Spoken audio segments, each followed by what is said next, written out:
ഈശോ മിശിഹായിൽ ഏറ്റവും സ്നേഹവാത്സല്യമുള്ളവരെ, ഇന്ന് തിരുവചനത്തിലൂടെ ധനവാന്റെയും ലാസറിൻ്റെയും ഉപമയിലൂടെ ഒരു ക്രിസ്തീയ ജീവിതം യഥാർത്ഥത്തിൽ എങ്ങനെയുള്ളതായി തീരണമെന്ന് ഈശോനാഥൻ നമ്മോട് പറഞ്ഞു തരികയാണ്.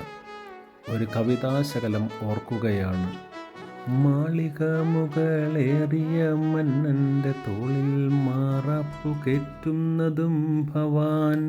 ലോകത്തിൻ്റെതായ ആർഭാടങ്ങളിലും സന്തോഷങ്ങളിലും മതിമറന്നു ജീവിച്ച ധനവാൻ തൻ്റെ മുന്നിൽ കഷ്ടപ്പാടുമായി കഴിഞ്ഞ ലാസർ എന്ന ദരിദ്രനെ കണ്ടില്ല. പക്ഷേ ഈ ധനവാൻ ദരിദ്രനായ ലാസറിനെ തൻ്റെ പടിവാതിൽക്കൽ കിടക്കുവാൻ അനുവദിച്ചു. കർത്താവ് പറയുന്നു, അതുകൊണ്ടൊന്നും ആയില്ല എന്നു പറഞ്ഞ് കർത്താവ് അവിടെ ട്വിസ്റ്റ് നമ്മോട് പറയുകയാണ്. ദരിദ്രനായ ലാസർ ഇപ്പോൾ അബ്രാഹത്തിൻ്റെ മടിയിൽ സന്തോഷിക്കുന്നു. ധനവാൻ ഇപ്പോൾ നരകയാതന അനുഭവിക്കുന്നു.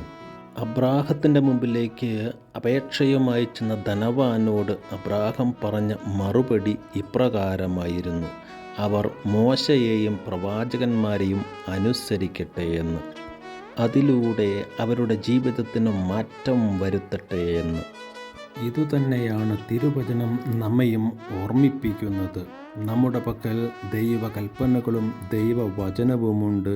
ഇത് വായിക്കുകയും ധ്യാനിക്കുകയും ചെയ്ത് നമ്മുടെ ജീവിത രീതിയിൽ മാറ്റം വരുത്തിക്കൊണ്ട് അത് കാണിച്ചു തരുന്ന പ്രകാശത്തിൻ്റെ പാതയിൽ ചരിക്കുവാനായിട്ടാണ്. അപ്പോൾ മാത്രമാണ് നാമും സ്വർഗത്തിൽ അവകാശികളായി തീരുക. ദൈവത്തിൽ പ്രത്യാശ വയ്ക്കുകയും അവിടുത്തെ ആശ്രയിക്കുകയും ചെയ്യുന്നവർ അനുഗ്രഹീതരാണെന്ന് ദൈവവചനം നമ്മെ ഓർമ്മപ്പെടുത്തുന്നു. ഈ ലോക ജീവിതത്തിൽ നമ്മുടെ ദൃഷ്ടി പതിയേണ്ടത് ലോകസുഖങ്ങളിലല്ല, മറിച്ച് നമ്മുടെ സഹോദരങ്ങൾക്ക് നന്മ ചെയ്ത് കർത്താവിൽ പ്രത്യാശയർപ്പിച്ച് സ്വർഗോന്മുതരായി ജീവിക്കുകയും അപ്പോൾ മാത്രമാണ് നമ്മുടെ ഈ നോമ്പ് കാലം ഫലദായകമാണെന്ന് നമുക്ക് പറയുവാനായിട്ട് സാധിക്കുക. സ്തുതിയായിരിക്കട്ടെ.